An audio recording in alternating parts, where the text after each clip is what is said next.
cosas son estas sustancias y cosas? ¿Y por qué estamos viendo en los lípidos justamente en este capítulo? Porque van a derivar también de ácidos grasos. Y deriva, dice acá, de ácidos grasos polienoicos. ¿Qué quiere decir que sean polienoicos? Que ese ácido graso tiene varios dobles enlaces, más de dos, poli, en doble enlace, oicos. Polienoicos. Y además, eicosas. Quiere decir que el ácido del cual va a derivar es un ácido graso de 20 átomos de carbono. Y el ácido graso que tiene 20 átomos de carbono es el ARA. ARA es araquidón, correcto. También está el EPA, que tiene 20 átomos de carbono. Dice acá, son mediadores locales activos cerca del sitio de su formación. O sea, si el organismo lo necesita, en el lugar donde lo necesita, se va a sintetizar para que pueda ejercer su acción. Además, dice que va a utilizar proteínas G como segundo mensaje para activar esta vía, este proceso. No son almacenados en las células, como de repente las hormonas, ¿verdad? Se va a sintetizar en el momento que se requiera, se necesita, y no se almacena. Ejerce su acción y luego son producidas por casi todas las células. ¿Y qué cosas son o qué funciones realizan estas sustancias eicosanoides?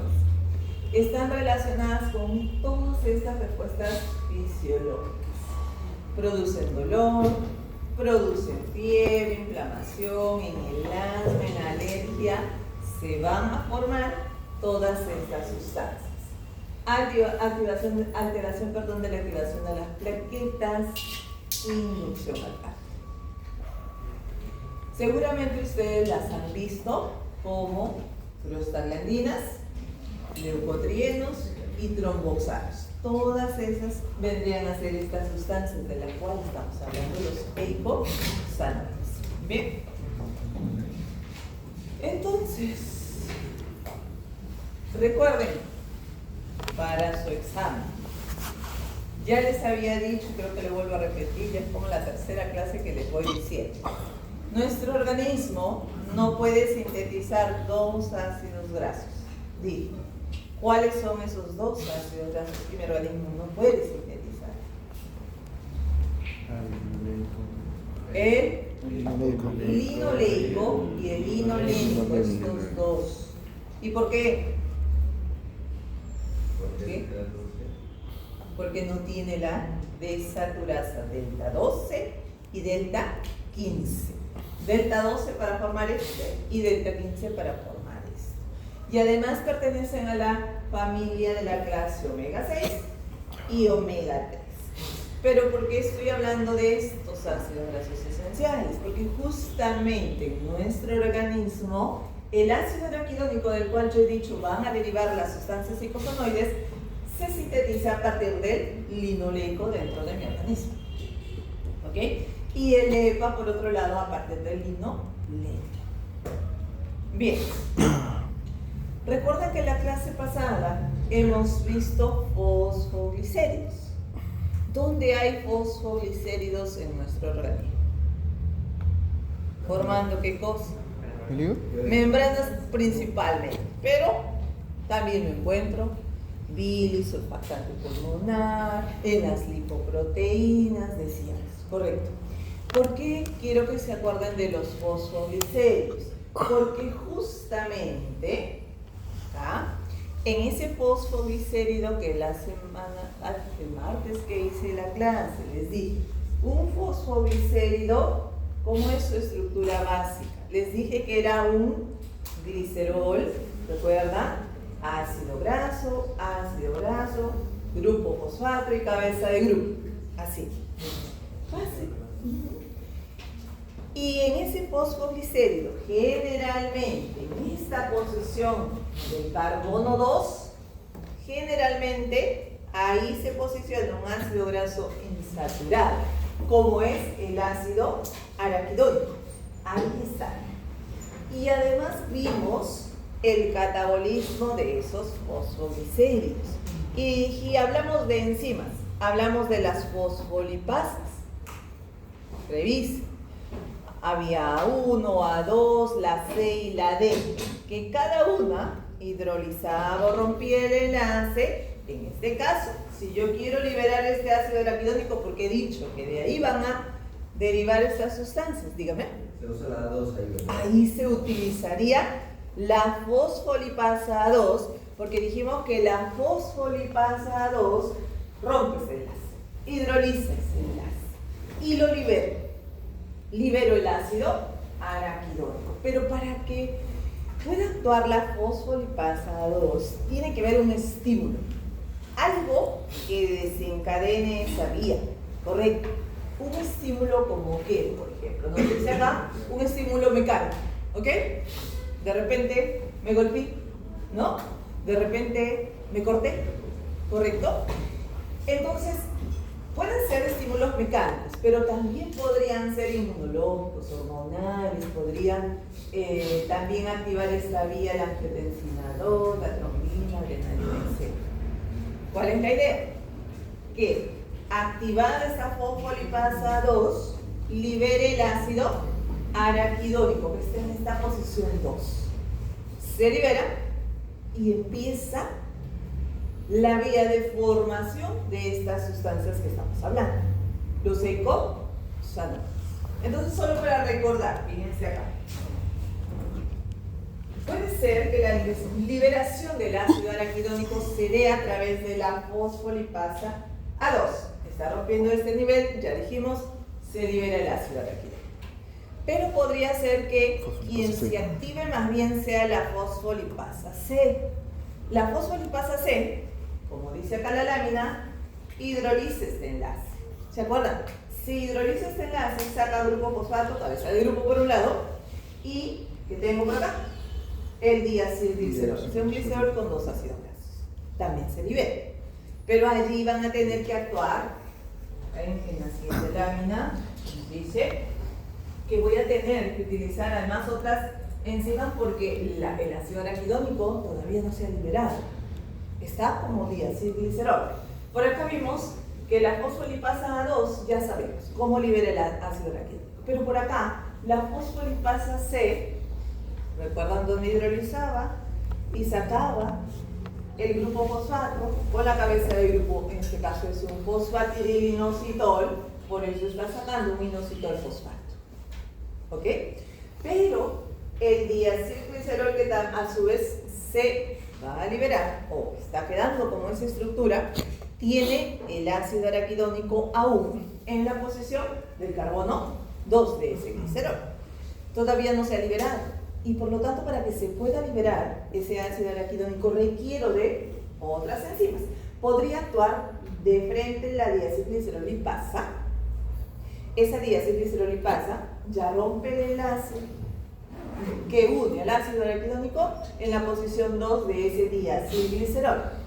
Y lo saca. Saca el ácido araquidónico, me queda un ácido graso unido al glicerol, monoacilglicerol. O podría ser por acá. Vean. Primero, cómo actúa una diacilglicerolquinasa. Yo sé que como es una quinasa, las quinasas van a fosforilar. Correcto. Y lo que está haciendo acá esta quinasa es fosforilar al diacilglicerol. Si lo fosforila en el carbono 3, se forma ácido fosfatídico. Y recién sobre ese ácido fosfatídico puede actuar la fosfolipasa 2 y va a hacer lo mismo, liberar el ácido araquidónico. ¿Bien? Bueno, a ver. La idea es que estas enzimas se activen. Y para que esas enzimas se activen, dijimos, deben haber estímulos, ¿correcto? Un estímulo que dijimos puede ser físico, por acá. Entonces, cuando hay un estímulo físico, los iones calcio empiezan a liberarse y son esos iones calcios quienes van a activar a la fosfolipasa 2. Por lo tanto, si se activa la fosfolipasa 2, va a actuar sobre el fosfoglicérido. En ese caso está actuando sobre una fosfatidilcolina, que también va a venir esta membrana celular. Y si actúa la fosfolipasa 2, rompe el enlace de la unión de ese ácido graso en la posición 2, ya hemos quedado, que vendría a ser el ácido araquidónico. En este caso, ácido araquidónico tiene 20 carbonos con 4 dobles enlaces. Por eso acá ustedes ven 20, 2 puntos 4. Ese es el ácido araquidónico. ¿Bien? Si salió el ácido araquidónico de esta fosfatidilcolina, entonces va a salir todo lo demás, como lisofosfatidilcolina.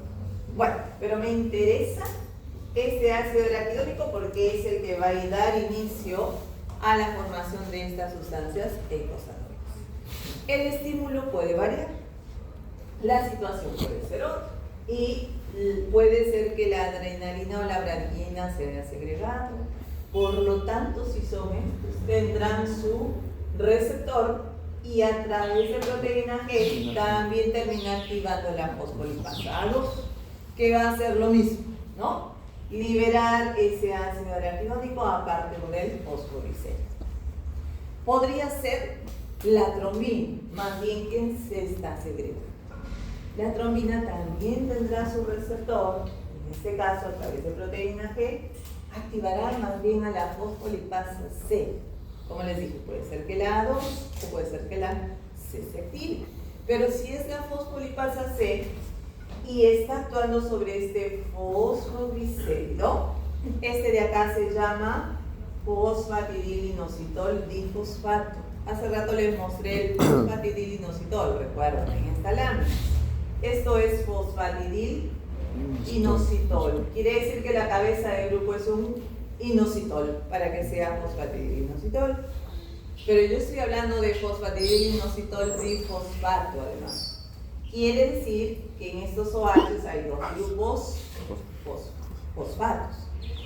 Eso es un fosfatidilinositol bifosfato.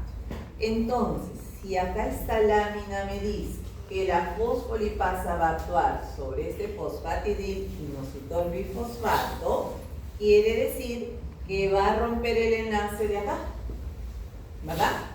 La C rompe acá. Si rompe acá, saca este grupo fosfato con el inositol y los dos grupos fosfatos que tiene el inositol. Eso quiere decir que tiene 3 grupos fosfatos. Por eso que acá me dice que se libera inositol trifosfato. Correcto. Todo lo demás es una molécula de diacilglicerol. Y sobre ese diacilglicerol dije que actuará una lipasa para que finalmente pueda liberar ese ácido araquidónico y quedará listo. Y este es el que empieza o inicia la formación de estas sustancias eicosanoides. Bien. Puede darse, existen distintas vías para ese ácido araquidónico. ¿Correcto? Existe, o ese ácido araquidónico puede tomar la vía cíclica, vamos a decir, que es esta donde actúa la ciclooxigenasa. ¿Qué me forma esa vía cíclica? Me forma prostaglandinas y tromboxanos. También la prostaciclina. La vía lineal, ¿qué me forma? Me forma al final leucotrienos lipoxinas. Y la del citocromo P450, bueno, esa no la vamos a ver. En nuestros sílabos consideramos estos dos, que es lo que vamos a ver. Vamos a empezar con la vía de la ciclooxigenasa o la vía cíclica. ¿Por qué la llamamos cíclica? Porque esos compuestos que se forman tienen estructuras cíclicas, a diferencia de la lineal, ¿no? Que es una estructura lineal. En la vía de la ciclooxigenasa se van a formar, dijimos, prostaglandinas, tromboxanos, pero también ahí están las prostaciclinas. Las prostaglandinas se sintetizan en todas las células, menos en los eritrocitos. Prostaciclinas, endotelio vascular, y los tromboxanos en los trombocitos. ¿Ok? Y esto va a suceder, lo que ya hemos visto antes. Tendrá que haber un estímulo, dijimos, para que se active la fosfolipasa A2. En este caso, yo descanso. Está actuando sobre un fosfolípido de membrana de retículo endoplasmático. Se supone que si está actuando fosfolipasa A2, libera ácido araquidónico. Puede ser que en esa posición 2 también esté el ácido eicosapentaenoico, que es un ácido también de 20 carbonos polienoico, ¿no? Con 5 dobles enlaces. El araquidónico da lugar a la formación de estas prostalagminas y tromboxanos, y el EPA da lugar a las CD3. También derivan de este. Pero el araquidónico es lo que vamos a ver porque tiene importancia biológica en nuestro organismo. Esa es la que vamos a terminar bien. A ver. Esta enzima, la ciclooxigenasa, es una enzima bifuncional, dice ahí. Quiere decir que tiene una actividad como ciclooxigenasa, pero además una actividad peroxidasa que depende del glutato. Vamos a ver en su momento qué es lo que hace. Es una glicoproteína dimérica que tiene un grupo hemo orientado hacia el lumen del retículo endoplasmático. Y esto es lo que va a suceder. Una vez que se libera el ácido araquidónico, porque se supone que actuó la fosfolipasa 2, lo liberó, a partir de este ácido araquidónico actúa la ciclooxigenasa, que dije, tiene actividad ciclooxigenasa y actividad peroxidasa. ¿Qué está haciendo acá? Incorporando dos moléculas de oxígeno en la estructura anterior y está formando este endoperóxido y este hidroperóxido y se ha ciclado además esta estructura. Por eso decíamos que era la vía cíclica. Y luego la actividad peroxidasa que necesita el glutatión para que se reduzca este hidroperóxido a un hidroxilo y se forme esta estructura que es la prostaglandina H2, la cual además es precursora de las demás prostaglandinas y tromboxanos y prostaciclinas. Entonces, a partir de la H2 voy a formar, mediante la prostaglandina E sintasa, la prostaglandina E2. Mediante una reductasa, la prostaglandina F2 alfa. Y por acá, mediante la D sintasa, formo o sintetizo la prostaglandina D2. ¿Qué funciones van a tener estas prostaglandinas? La prostaciclina, la E2D2, aumentan la vasodilatación y los niveles de angiotensina y disminuye la agregación de plaquetas, agregación de leucocitos, interleuquina 2, 1 y 2, proliferación de células T y migración de linfocitos. Y la 2-alfa aumenta broncoconstricción, vasoconstricción y contracción del músculo liso.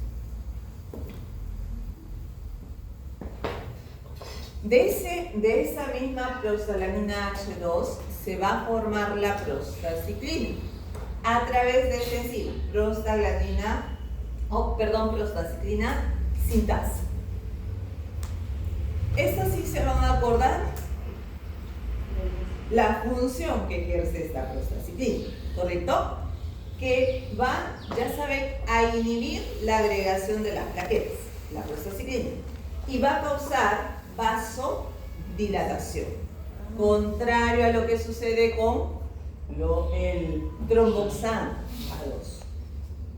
Para que se forme tromboxano A2 necesito de una sintasa, tromboxano A sintasa. El tromboxano, ¿qué hace?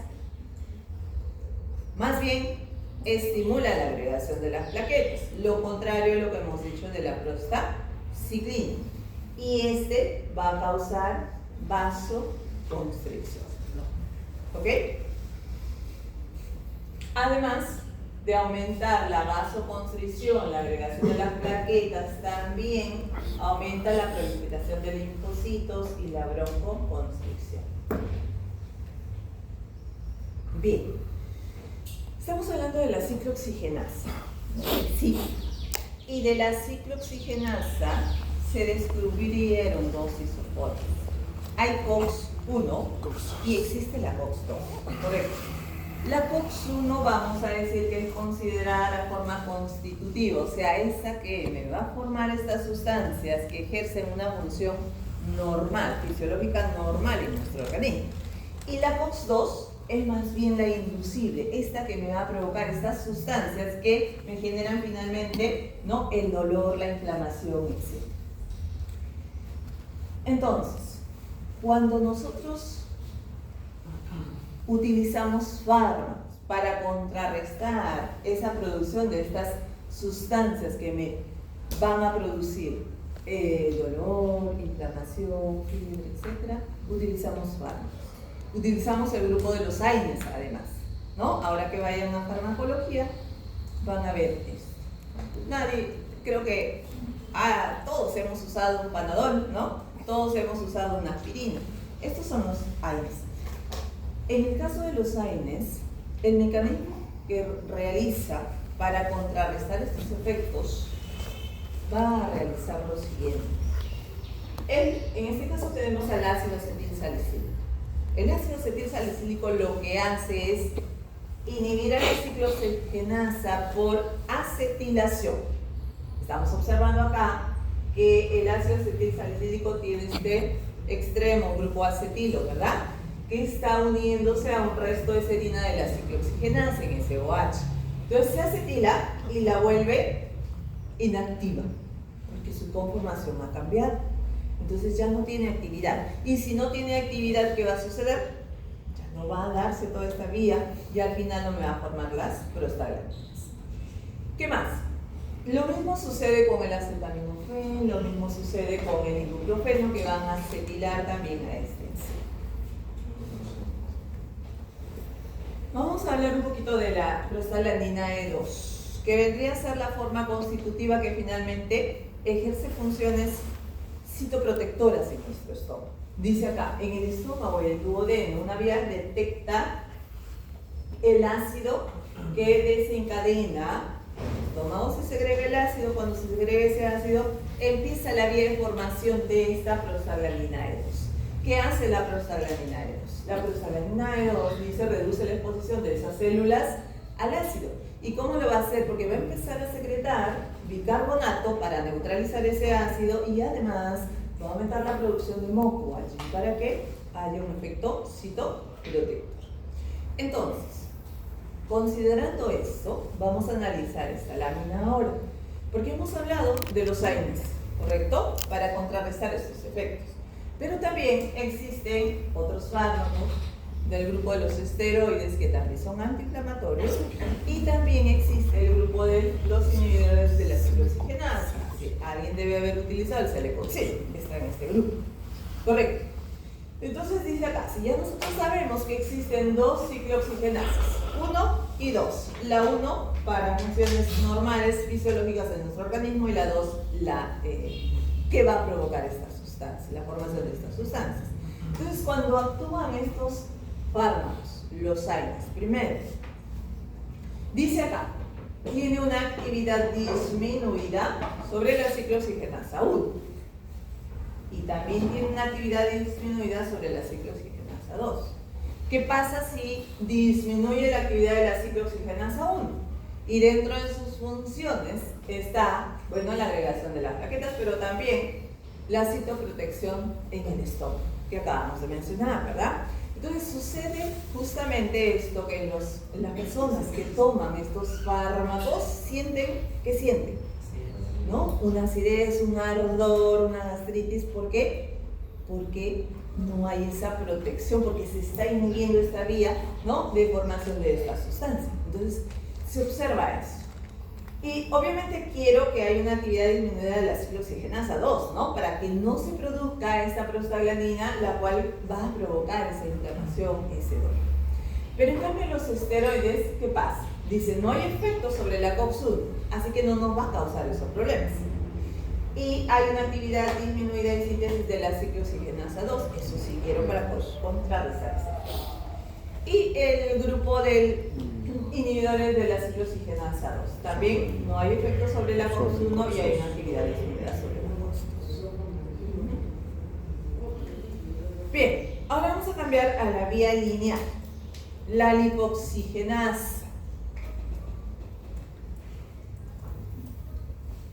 Esta es la que termina formando los leucotrienos, dijimos. ¿Dónde? En los leucocitos, mastocitos, cerebro también, corazón, vaso y pulmón. Igualmente, tiene que suceder lo mismo. El estímulo para que se libere el ácido araquidónico y ese ácido araquidónico va a entrar a esta vía, en la cual tiene que actuar la enzima. La primera enzima es la lipoxigenasa, específicamente la 5-lipooxigenasa, porque existen 3, 5, 12 y 15. La 5 es la que me deriva la formación de estos leucotrienos. Y el primer leucotrieno que se forma es el leucotrieno A4. Vean que es una estructura lineal, ¿verdad? Por eso le llamamos esta a la vía lineal que les decía hace rato. Esto es lo que sucede cuando actúa la 5-lipoxigenasa. Incorpora también una molécula de oxígeno en esta estructura del ácido araquidónico y forma este compuesto denominado 5-hidroperoxieikosa tetraenoico. No se lo van a aprender, pero así se llama, ¿ok?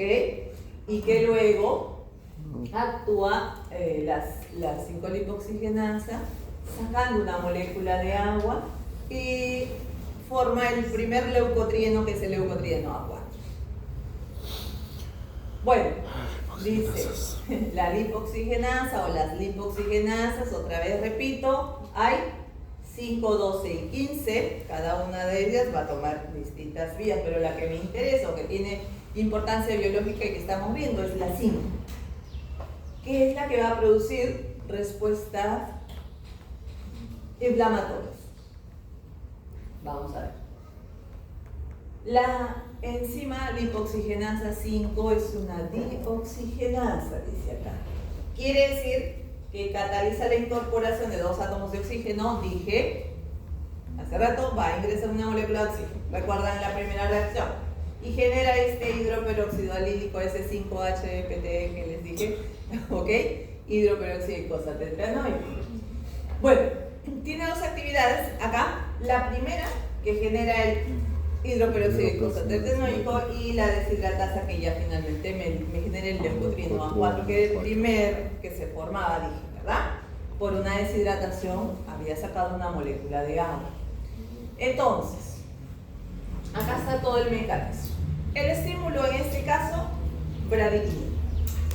Tiene su receptor que a través de proteína G activará a la fosfolipasa 2. Se supone que esa fosfolipasa 2 va a actuar sobre un fosfolípido, liberando también ese ácido araquidónico, y empieza a actuar la 5-lipoxigenasa.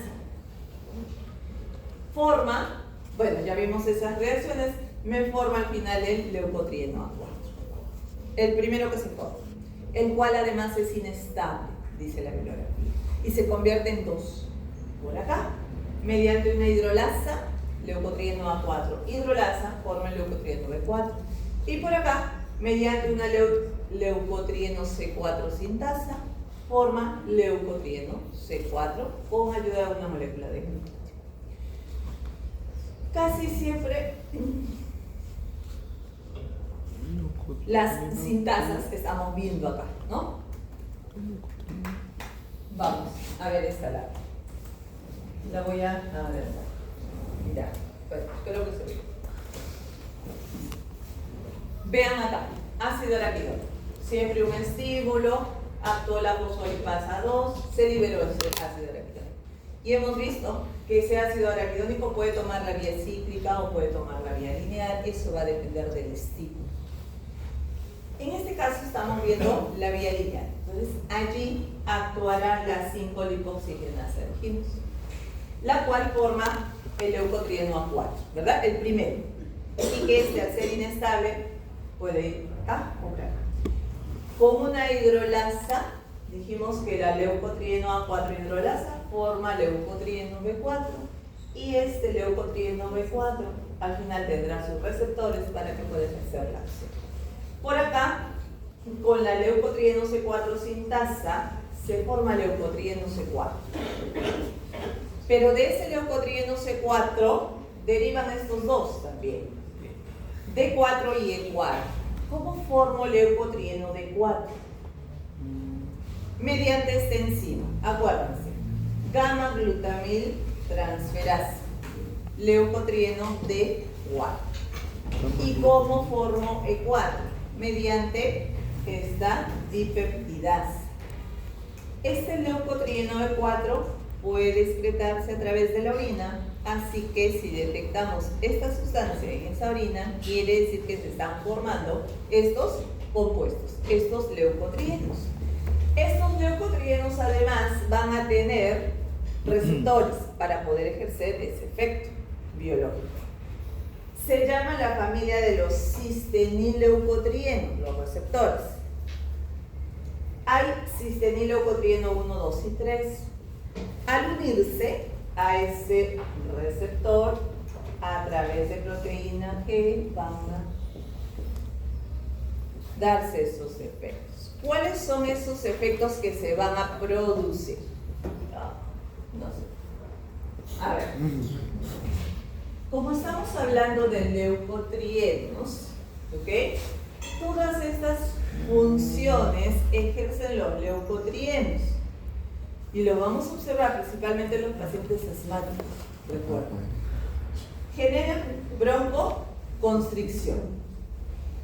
Produce aumento de la secreción de la mucosa. ¿Y entonces qué observan esos pacientes? ¿No? La dificultad para respirar. Porque estas sustancias se están produciendo y están haciendo todos estos efectos. ¿Qué más va a producir? Activación, dice, los mastocitos a nivel tisular, estimula la función de presentación de las células dendríticas sobre los linfocitos TH2, activación linfocitaria de TH2, provocando que las interleuquinas se liberen, la 5 y la 13, reclutamiento de eosinófilos, basófilos en la mucosa bronquial. Bueno, se supone que ese bronquio está inflamado, ¿no? Tiene dificultad para respirar, porque se están produciendo estas sustancias. Lo que conlleva a que se utilicen, además, fármacos para contrarrestar estos efectos. ¿Qué fármacos existen que pueden actuar a este nivel? Existen estos dos grupos. Inhibidores de la 5-lipoxigenasa. ¿Nos acordamos dónde actuaba la 5-lipoxigenasa? Espero que sí. Esa es la primera que actúa sobre el ácido araquidónico, ¿recuerdan? Y por lo tanto, si es la primera, no se van a formar todos los demás, todos los leucotrienos que hemos mencionado, ¿correcto? El fármaco es el Sileutol, que inhibe la síntesis de todos los leucotrienos, por supuesto, porque está inhibiendo al inicio. Luego vamos a ver para orientarnos. Otra lámina. Y además, existen los fármacos llamados antagonistas de los receptores de cistenileucotrienos de tipo 1. Mencioné que estos leucotrienos que se formaban tenían sus receptores, ¿correcto? Que era de la familia cistenileucotrienos, que había 1, 2 y 3 además. Entonces estos específicamente actúan sobre los cistenileucotrienos de tipo 1. Ahí están estos tres fármacos: montelukast, zafirlukast y pramlukast. ¿Qué hacen? Bloquean la acción de los cistenileucotrienos sobre el receptor de tipo 1, pero no bloquea el otro leucotrieno, porque recuerde, en esta lámina está. A ver, el primero era el Sileutol, que decía yo, inhibe a la 5-lipoxigenasa. Entonces está inhibiendo acá arriba. Si está inhibiendo a este nivel, ya no se forma leucotrieno 4 ni todos los demás, ¿verdad? En cambio, el otro grupo era montelukast, pramlukast y zafirlukast. ¿Qué hacía? Inhibía la unión al receptor cistenileucotrieno de tipo 1. ¿Ve?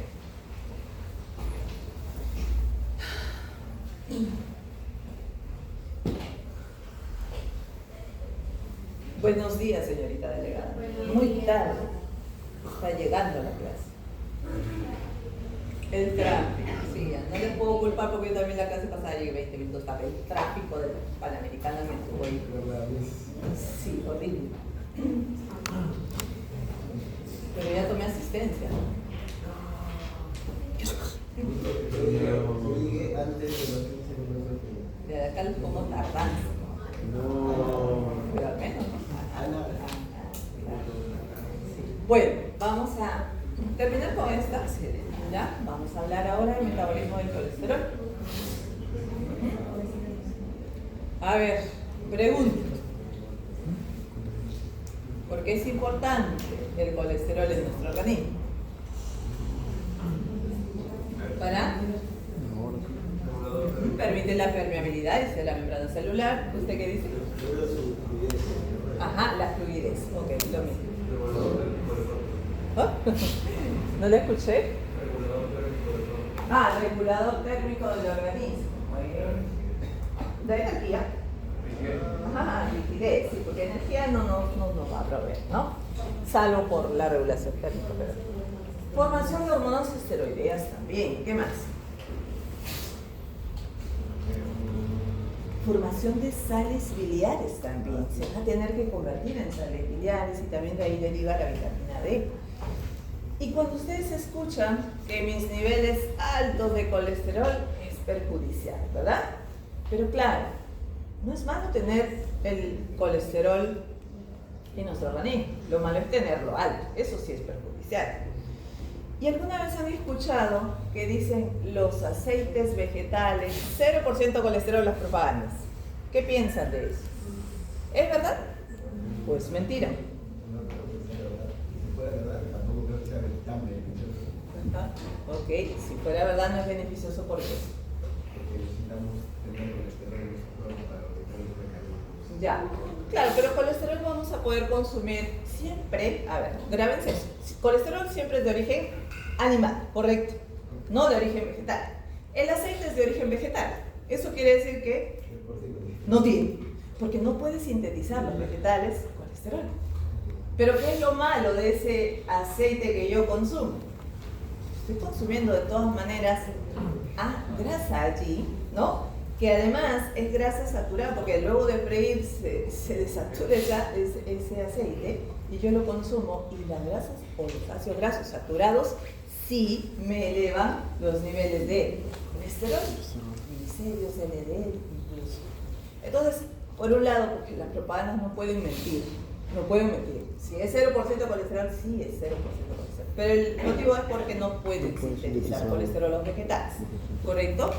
Bueno, químicamente hablando, en el primer ciclo aprendieron que este es mi colesterol, ¿cierto? Esa estructura. El ciclo pentano-perhidrofenandreno. ¿Lo vieron? Así es. Ciclo pentano-perhidrofenandreno, 4 anillos allí, y por lo tanto tiene como 27 átomos de carbono. Y fíjense, un punto importante, que en este OH el colesterol se puede esterificar con un ácido graso. ¿Han escuchado del colesterol esterificado? Y del colesterol libre. Esterificado, acá hay ácido graso. Libre, ya no está. Lo digo porque luego voy a mencionarlo. ¿Okay? Han visto con Dr. Ajo la digestión de los lípidos. Y han hablado de que al consumir esa grasa, el organismo tiene que formar semicelas, ¿se acuerdan? Para que puedan absorberse esa grasa y entrar al enterocito. Entonces, igualmente acá, ese colesterol, ahí todavía no habla de eso, ¿qué me habla ahí? Me dice de que normalmente en el día yo consumo una cantidad de colesterol. ¿Cuánto? 300 miligramos, exagerando es mucho. Si es que la persona pues no sufre de hipercolesterolemia, está bien, podemos consumir hasta allí. Pero si no, yo sé que tengo que disminuirla. Además, nuestro organismo es sabio, ¿por qué? Porque si detecta que está consumiendo mucho colesterol, la síntesis endógena debe disminuir. Y si detecta que consume poco colesterol, esa síntesis debe aumentar. Pero tiene que estar en un equilibrio. Siempre debe haber una cantidad normal en nuestro organismo. El problema es cuando falla, ¿no? O cuando consumo mucho y esa síntesis también se está dando. Entonces eso falla y al final mis niveles de colesterol aumentarán. Por lo tanto hay que entrar en tratamiento farmacológico en ese momento para disminuir esa síntesis endógena. Además de la dieta, por supuesto. Entonces, les decía, ese colesterol que yo voy a consumir en la dieta generalmente va a estar esterificado, que ya les dije, debe estar unido a un ácido graso. Va a tener que suceder que se deben separar para que puedan entrar en esa micela y pueda absorberse luego y entrarle al enterocito. ¿Cómo se separa? Es la pregunta. Entonces nuestro organismo tiene esta enzima, colesterol esterasa, que hidroliza y separa el colesterol, lo deja libre, y el ácido graso también. Luego ya, así, entra a esa micela, así como también entran, ¿no?, los otros compuestos lipídicos que yo consumo, que abundan los triacilglicéridos, yo consumo. Si es un triacilglicérido también se tiene que separar los ácidos grasos del glicerol. Como monoacilglicerol sí puede entrar y entrar hacia el enterocito, sí puede. Pero cuando ya ingresa el enterocito, ¿qué va a pasar dentro del enterocito? Se tienen que volver a unir. O sea que mi colesterol se une al ácido graso. Y para ello necesito de esta enzima, acilcolesterol aciltransferasa, ACAT. Acuérdense que son distintos, colesterol esterasa y colesterol aciltransferasa. Dentro del enterocito se vuelve a esterificar y además con los triacilglicéridos, fosfolípidos, y con la ApoB48 se forman los kilomicrones. Ahí en el intestino, yo sé que los kilomicrones deben transportar toda esa grasa, ¿verdad? Va a ir por linfa, llega a circulación, esos triacilglicéridos tienen que terminar en tejido adiposo, además, que ya vimos, ¿recuerdan? Y la VLDL que transporta. También transporta triacilglicéridos, abunda, pero los triacilglicéridos que transporta, ¿de dónde a dónde es? La VLDL. Kilomicrón del intestino al tejido adiposo. Lleva triacilglicéridos. Pero la VLDL transporta los triacilglicéridos que se han sintetizado en el hígado, que vimos la clase pasada. Lo transporta también al tejido adiposo. Bien. Esto es lo que les he dicho. Que este es mi colesterol libre y este es mi colesterol esterificado, porque acá hay un ácido, en este OH entró un ácido graso. Entonces cuando yo consumo, decía, ese colesterol está esterificado y que para que pueda entrar al enterocito tiene que separarse. Y en este sentido la enzima es la colesterol esterasa, para que lo pueda separar. Ya queda libre el ácido graso y mi colesterol. Pero en este otro sentido, porque dentro del enterocito de hecho tiene que reesterificarse. Así que por acá, la ACAT, acil-CoA-colesterol aciltransferasa, vuelve a unir ese ácido graso al colesterol. Se volvieron a unir. Entonces acá, fíjense. El colesterol ingresó al enterocito. ¿Ok? Ahí está. Dentro del enterocito, dije, se tiene que reesterificar unido al ácido graso, forma el éster de colesterol. He dicho también que ahí en el enterocito se vuelve a formar el triacilglicérido porque fuera tienen que estar separados para que puedan ingresar. Y cuando ya está en el enterocito, triacilglicerol, éster de colesterol, colesterol libre también por supuesto se va a quedar. Se empaqueta y se forma el kilomicrón, que tiene como apolipoproteína la B48. Por linfa llegará en circulación y va a ir a dejar esos triacilglicéridos y los componentes. Ahora, para que ingrese a nuestro organismo el colesterol, también hay unas, se llaman sustancias vegetales, que son los fitoesteroles.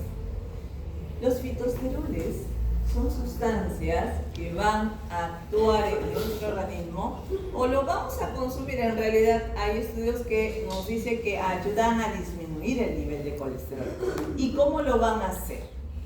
Porque como sus estructuras, fíjense acá, colesterol con estos fitoesteroles, sus estructuras químicas son muy similares, ¿correcto? Entonces hay una competencia de esos fitoesteroles con el colesterol por incluirse en esa miseria. Punto número 1. Y si no se incluye, el colesterol queda acá en la luz intestinal y termina excretándose en esas heces. Ese es un mecanismo. Pero si logra ingresar al enterocito ese colesterol, dentro también los fitoesteroles ejercen otra acción, que inhiben a esta enzima, a la CAT. ¿Qué hacía la CAT? ¿Separaba? Ay, perdón. ¿Separaba o unía? Unía. Volvía a rectificar. Entonces, si no puede actuar la ACAT, quiere decir que el colesterol queda libre, ¿verdad? Queda libre. Y otro mecanismo que hace sus fitoesteroles es que promueven la salida del colesterol libre a través de este transportador ABC.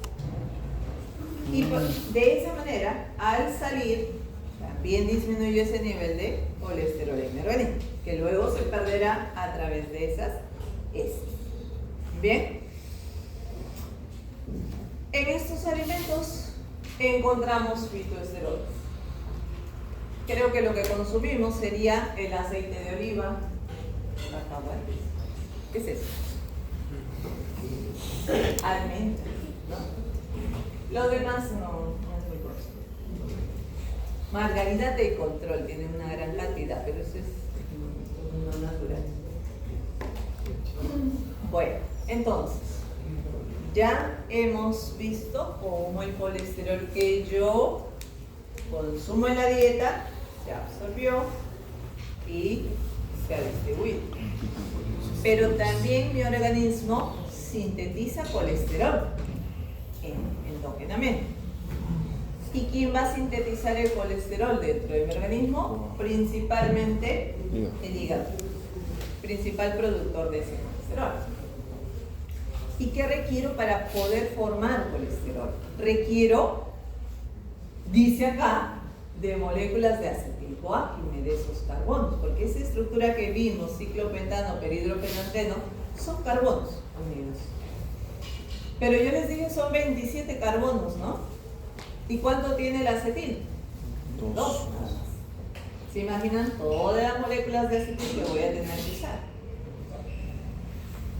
Voy a utilizar NADPH como agente reductor y voy a utilizar, el proceso se da en el citosol y en el retículo endoplasmático.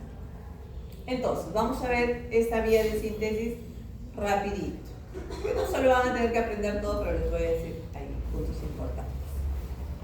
Primero voy a ver la síntesis de mevalonato, esa es la más importante. Formación de unidades isoprenoides, dice condensación de 6 unidades isoprenoides para formar el coaleno, ciclación del escoleno para formar la anosterol y finalmente la anosterol se convierte en colesterol.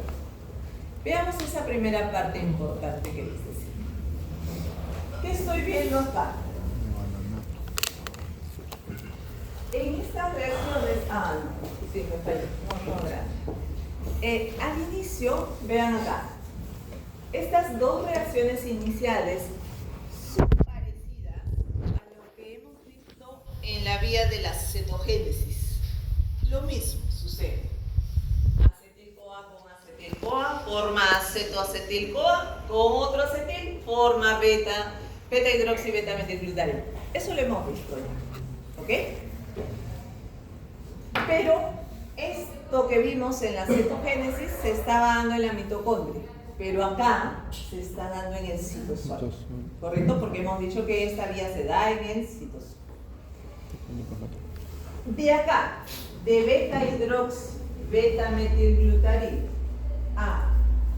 de acá, de beta-hidroxi, beta-metilglutarido, a mevalonato, que era el primer punto que les mencioné, necesito de este enzima, hidroxi-metilglutarico-A reductasa. ¿Qué es ese enzima? Reduce, ha reducido esta estructura a mevalonato. Pero lo importante allí es que sobre esa enzima se da la regulación de la síntesis de colesterol.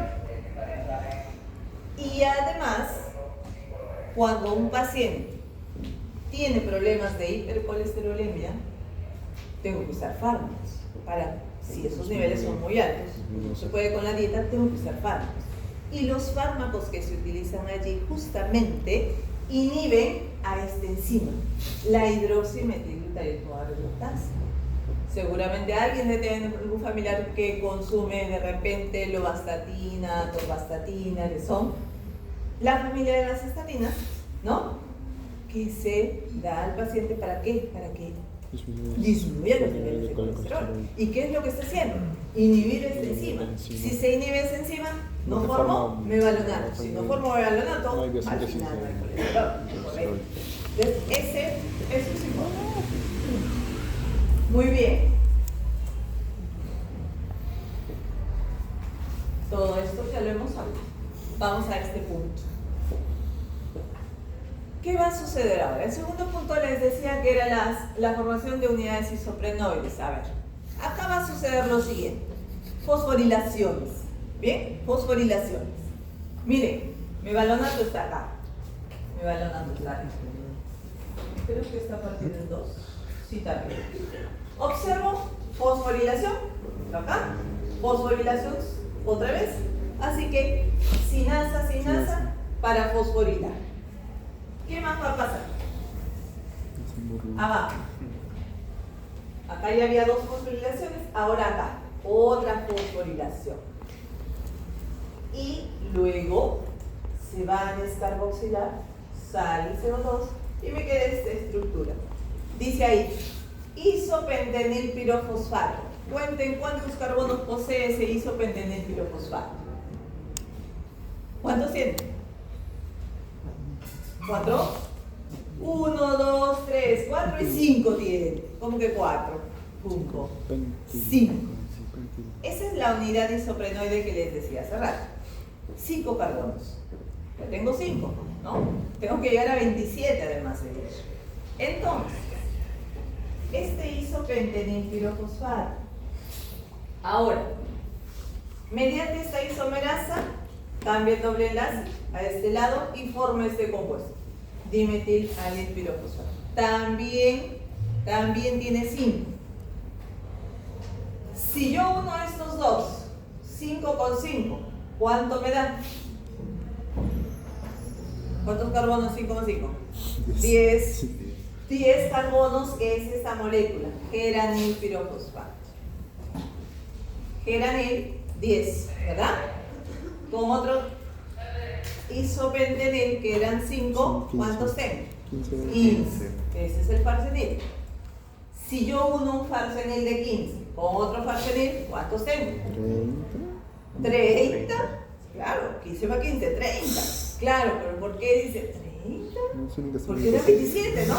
Ahora me pasó a 30. ¿Cómo es eso? Pero hay 30. Primero hay 30. Entonces acá la enzima se llama escualenosintasa, está formando escualeno. Que si lo ven acá, el escualeno como que se dobló ahí, ¿no? Y está tomando esa forma de lo que va a ser colesterol. Y esta escualeno monoxigenasa incluye ahí una molécula de oxígeno y forma este epóxido, que luego ese epóxido, por acá, con una ciclasa, cierra la estructura anterior. ¿Ven? Ya se cicló y se formó lanosterol. Y ya no les puse para que no se complique más la vida, porque de lanosterol a colesterol hay otro grupo de reacciones que no nos interesa mucho, pero en ese grupo de reacciones se pierden 3 carbonos. De esa manera, cacha, llego a tener 27. Porque eran 3, ¿no? Voy a perder 3 y llego a 27. Y llego a esta molécula, a formar colesterol. Bueno, ya sabemos cómo se sintetiza ese colesterol, ya sé cuál es la enzima importante y sobre la cual se va a dar esa regulación. ¿Cuál es? Ya me olvidé también. ¿Cuál es esa enzima que les he dicho? La importante y que todos anotaron pero no se acuerdan, ¿no? Porque ahorita estamos en modo seminario. HMG reductasa. CoA reductasa. Muy bien. Es la enzima, ahora vamos a volver a recordar. ¿Qué factores hacen que aumente los niveles de colesterol en mi organismo? Colesterol libre. ¿Y qué factores van a hacer que disminuyan el colesterol? A ver. Bueno, sí. A ver, vamos a ver acá. Dice, factores que incrementan el colesterol libre. Primero, biosíntesis de nuevo, ¿no? Si se da mayor síntesis de mi organismo, obviamente mis niveles van a aumentar. Si decimos la ingesta, si yo aumento la ingesta, la biosíntesis de nuevo debe disminuir, ¿no? Porque si está observando que en el organismo está entrando más colesterol, es como que se regula, entonces empieza a disminuir. ¿Qué más aumentaría? Dice, hidrólisis de los ésteres de colesterol intracelular por la colesterol esteridrolasa. Esa enzima colesterol esteridrolasa es la misma que la colesterol esterasa. ¿Qué hacía la colesterol esterasa? Separaba. Entonces acá, al separar del ácido graso quedaría libre. Entonces más colesterol libre. Aporte dietético de colesterol, claro. Si ya los niveles normalmente, que yo digo que debe estar regulándose, ¿no? Y yo consumo más colesterol y no se regula, hará que también haga que se aumente mi colesterol. Captación de lipoproteínas de baja densidad. Ahora, todavía no hemos visto eso, pero a partir de la molécula de LDL, yo sé que LDL lleva bastante colesterol del hígado hacia otros. A partir de esa molécula también se puede obtener más colesterol libre. Y por un proceso en el cual va a existir un receptor a nivel de membrana que reconoce a ese LDL y luego entra a la célula por endocitosis, voy a tener más colesterol, luego lo voy a ver para que me entiendan. Pero la idea es que más colesterol libre va a haber también allí. ¿Qué factores van a reducir más bien los niveles de colesterol libre? Dicen, inhibición de la síntesis de nuevo de colesterol. ¿Cómo puedo inhibir esa síntesis de nuevo? A través de la enzima HG reductasa. Para eso les mencioné que hay fármacos, ¿verdad? Entonces se está inhibiendo esa vía, ya no se va a formar más colesterol. Regulación a la baja del receptor LDL, o sea que no tenga más colesterol de esa molécula de LDL.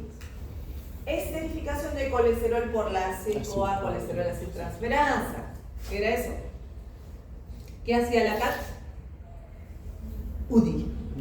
Ajá. Entonces, ya el colesterol no queda libre, sino esterificado. Cesión del colesterol desde las células a las lipoproteínas de alta densidad. O sea que ese colesterol que está libre se está cediendo, en otras palabras, porque acá dice cesión, ceder al HDL para que se lo lleve, ¿no?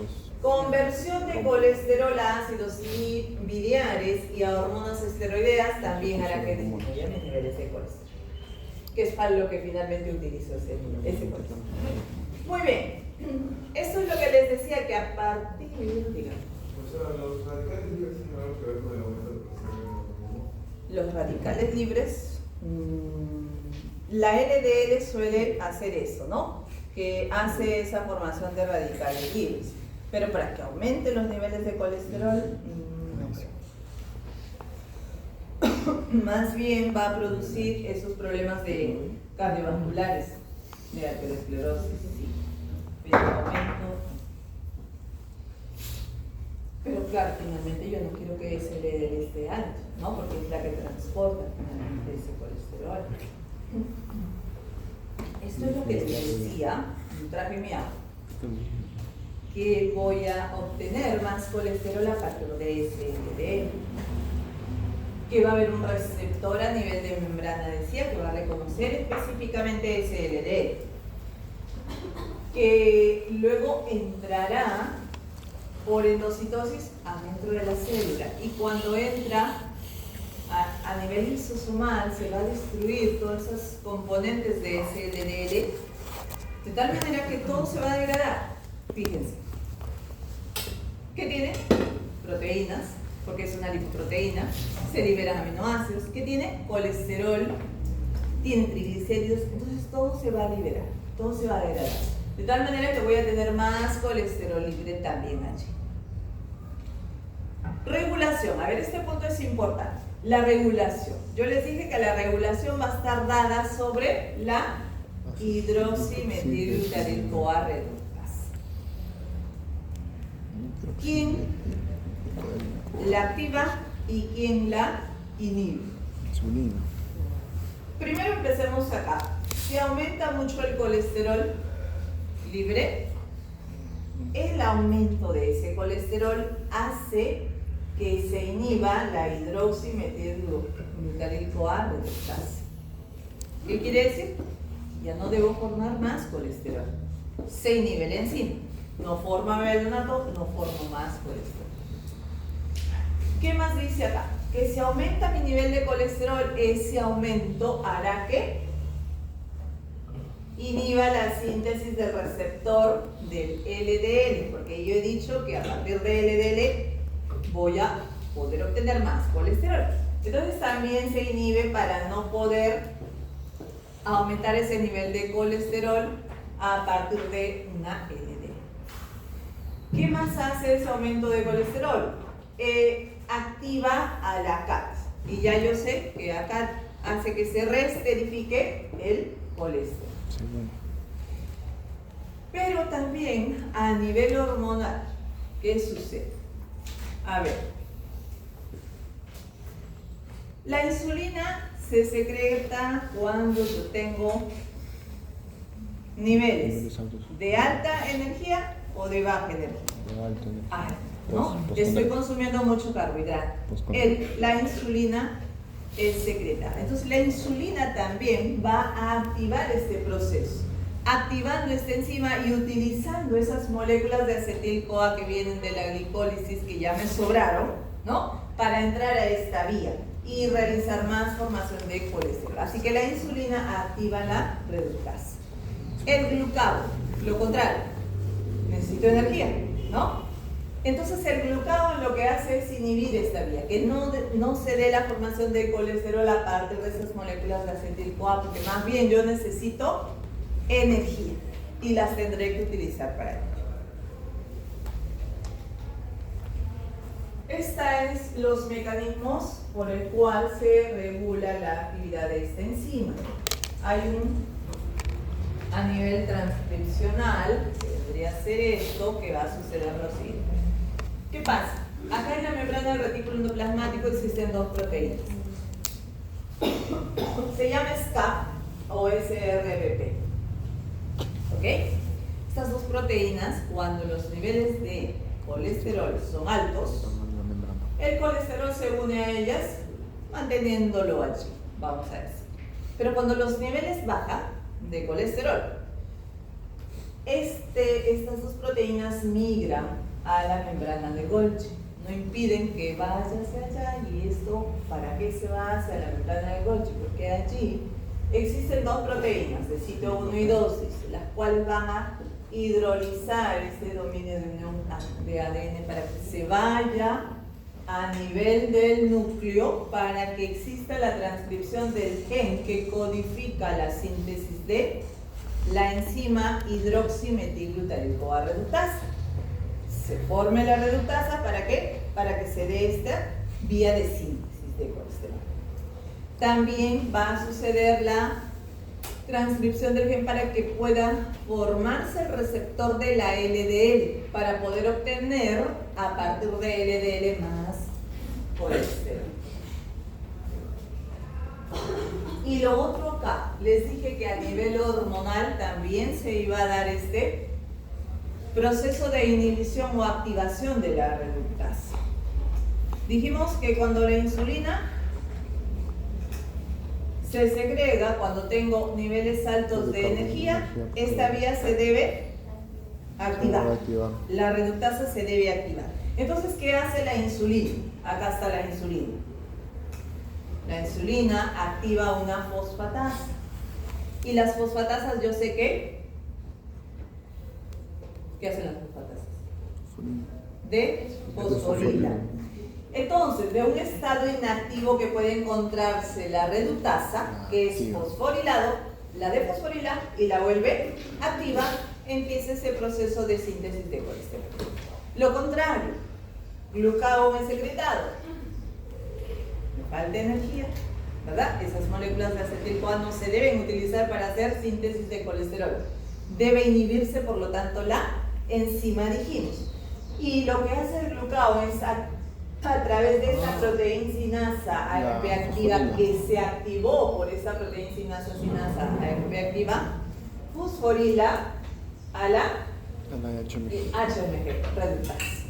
Al fosforilarla la vuelve inactiva. Y por un proceso de degradación también se inhibe esta vía porque se puede degradar a la reductasa por proteólisis. Por lo tanto, ya no habrá actividad de esta enzima. Finalmente, todavía no acabamos, esperen. El colesterol, al no poder ser metabolizada, así como han visto la glucosa que luego termina en CO2 y agua, de nuestro organismo sale, convirtiéndose en otros productos, ¿no? Convirtiéndose en sales biliares, convirtiéndose en hormonas esteroideas que nos mencionó su compañera, o también hay pérdida a través de las heces en cantidades pequeñas, tal cual como molécula de colesterol. Entonces nos toca ver esta partecita y con eso vamos a terminar rapidito para poder ver eso. Los ácidos biliares, acuérdense que son dos. Se llaman, ¿dónde está? Ácido cólico 2 y ácido quenodesoxicólico, que derivan de de colesterol. Acá está. Colesterol. Acá está. Colesterol se convirtió primero en 7-hidroxicolesterol, porque acá entró un OH. Eso es todo lo que ha pasado con estas 7-alfa-hidroxilas. Y luego, ¿qué va a pasar? Acá está. 7-alfa-hidroxicolesterol, dije. Luego hay una reducción, hidroxilación, bueno. Lo que interesa es que al final formo este quenodesoxicólico y este ácido cólico. Que la diferencia entre estos dos es este OH. Nada más. ¿Ya? Bien. Este es el ácido cólico. No está el quenodesoxicólico, está el cólico. Tanto cólico como quenodesoxicólico se pueden conjugar y forman las sales biliares primarias. ¿Con quién se conjugan? Con aminoácidos. ¿Qué aminoácidos? Glicina y taurina. ¿Ok? Glicina y taurina. Si estos dos aminoácidos se conjugan con el ácido cólico, tengo ahí dos ácidos biliares primarios.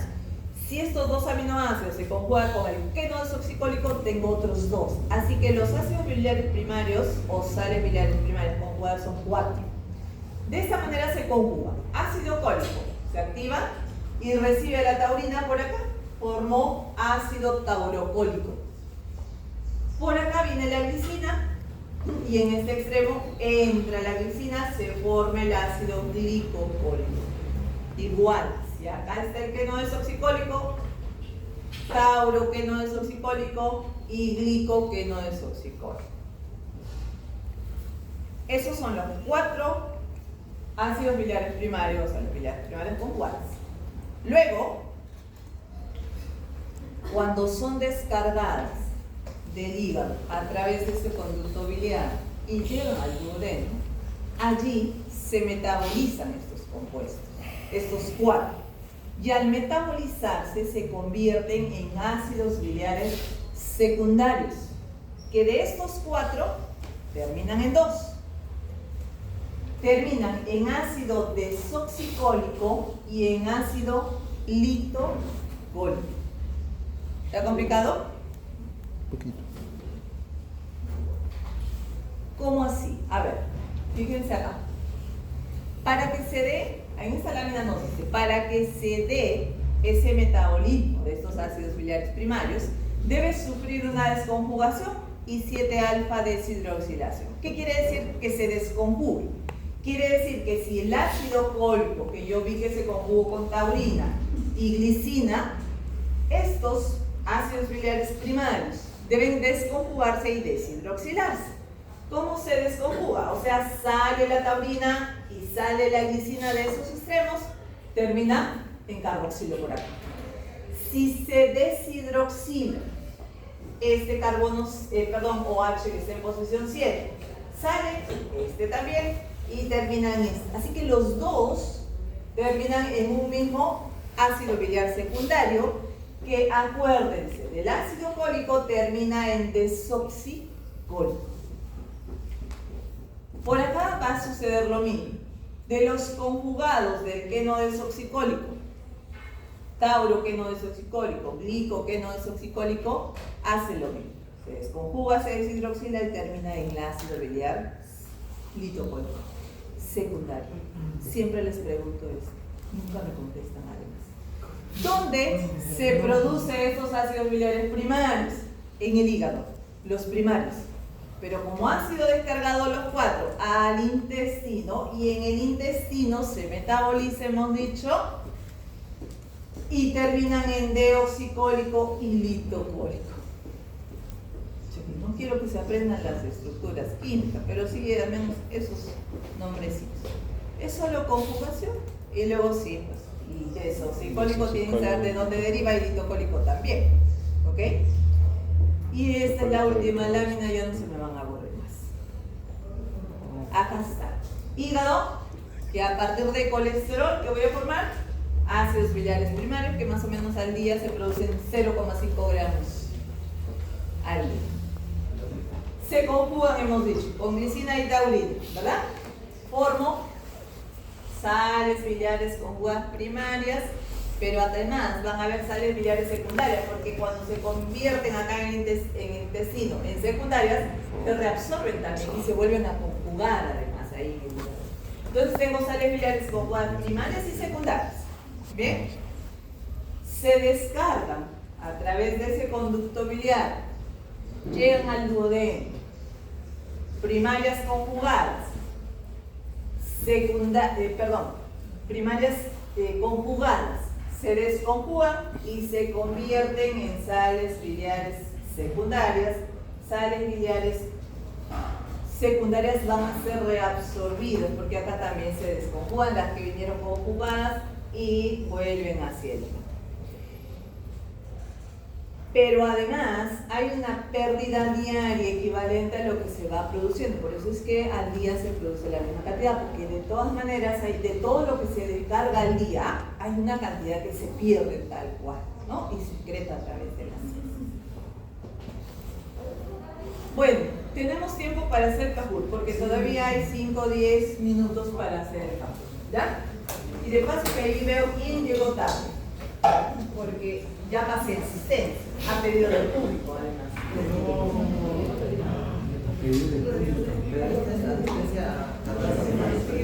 Esta ya está tarde. Cuco no llegó a la asistencia. Usted tampoco. No, pero pasa de nuevo, pasa. No, ya con el campo está complemento. Bueno, tampoco para tarde. Ya, a ver.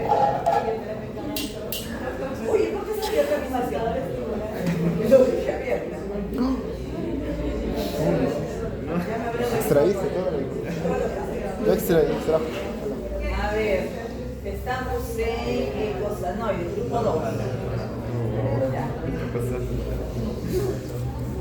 Ojalá que el internet no falle, ¿no? Que el internet falle.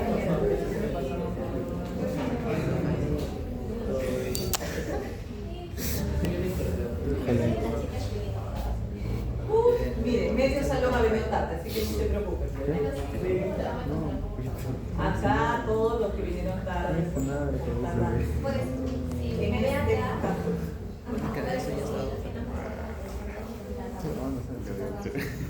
chicos, levanten la mano quien llegó tarde. Todos, ¿ven? Ya, siéntese. Cajut, de frente. Sí, yo sé. Excusas. Apellido primero, chicos. Esto no puedes cambiar. ¿Qué cosa? ¿Por qué sufre? Rodríguez, ¿qué pasa? Se puso nerviosa. ¿Qué? No. Ay, ay, ay. No, ya sé. No más nada. Ven, lárgate. No, ya no. ¿Qué? No, ya. Yo voy a hacer mi así. Ya. Así voy a hacer. No, porque...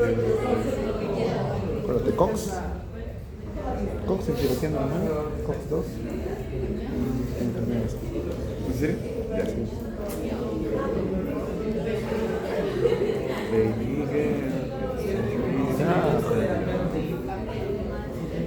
¿Qué es eso? ¿Qué? ¿Qué es eso? ¿Por qué cantas eso? Es favorito. Baby.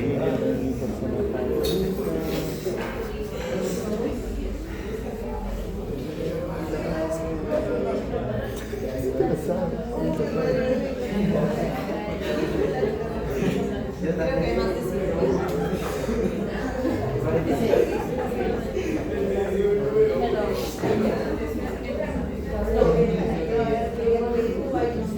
Diego, el número 1, mira. Digo el número. Eso se puso Diego.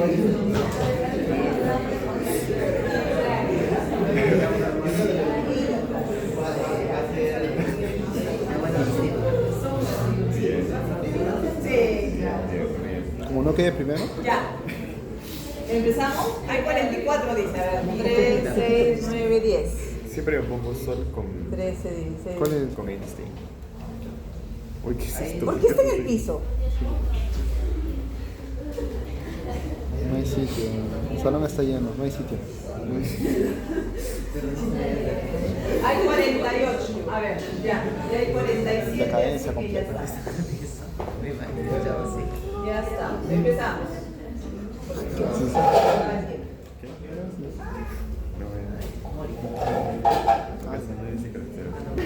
Ya, por favor. ¿Verdadero o falso? Ah, no, ya eso está muy fácil.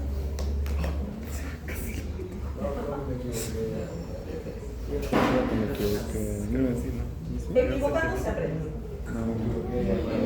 Sí, hay 8 que se equivocan.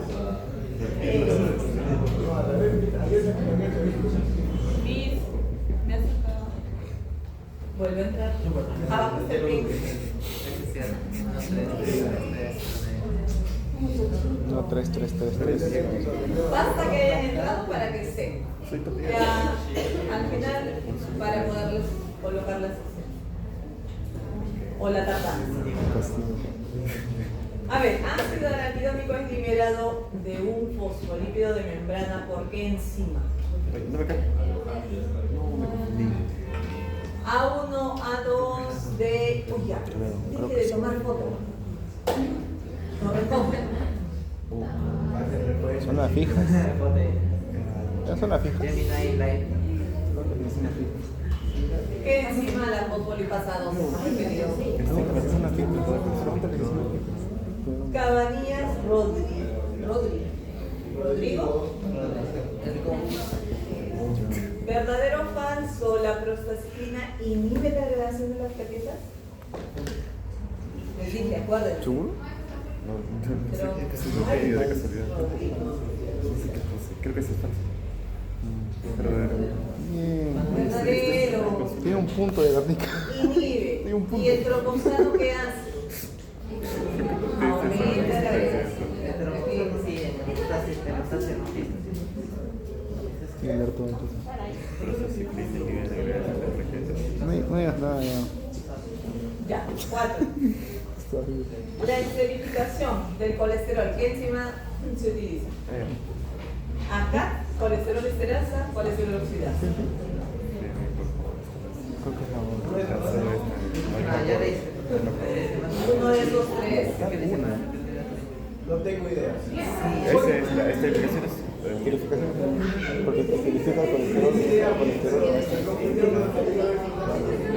Acá, la esterasa se pasa, dijimos. A cada rato. Al fin. Muchas veces. Tuve fe. Ya, ¿verdadero o falso? ¿Los fitoesteroles aumentan la esterificación del colesterol? ¿Se logra esterificar en el enterocito? ¿O no? ¿O queda libre? Porque acá no era así. No se viene con la espuma. Mira. ¡Wow! Es lo que monto con usted. ¿No? ¿Recuerda? Pero no.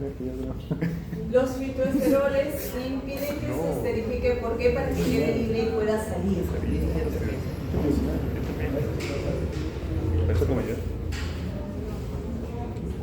C. La regulación del colesterol. Ya. ¿Sobre qué enzima se da? Ya. No, no sé. Sé que es H. ¿Taza sin taza? Sin tasa, sintetiza. Ah, no, El ah. HM. No, así. Tasa reduce Pero, y lo convierte en mevalonal. Y es allí donde se da la regulación. Sobre la regulación. esto me va a dar. Bien. Yo proteína. Última, ácidos biliares secundarios. ¿Cuál es un ácido biliar secundario de los que hemos mencionado? Es un nombre largo, siempre el nombre largo. No, creo que no. Es citocólico. ¿Seguro? Sigue tomando. ¿Son las fijas? No. Así es la vida. Quilónico, no. ¿Cómo que el glico que no desoxicólico? Quítalo, ¿no? Los dos ácidos biliares que se forman del colesterol, ¿cuáles eran? Cólico, que no Quenodixicólico. He dicho, estos dos se conjugan con taurina y glicina. Cólico con taurina y glicina salen dos. Desoxicólico. Quenodesoxicólico con taurina y glicina sería el glico que no es desoxicólico, que todavía es primario. ¿Cuáles son los que se forman como secundarios? Tengo litocólico, que es la respuesta acá. Y desoxicólico. Y el deoxicólico Deoxicólico. es el otro. Acuérdense. ¿Ya? Pregunta de examen. Uy. Hija. ¿Quién es Mendoza? No está Mendoza. Ríos. Y yo Cabañas. creo que será Cabañas. Muchas gracias. No sabía. Tolentino y Cancha. Sí. Ah, muy bien. Tolentino es usted, ¿no? Tolentino.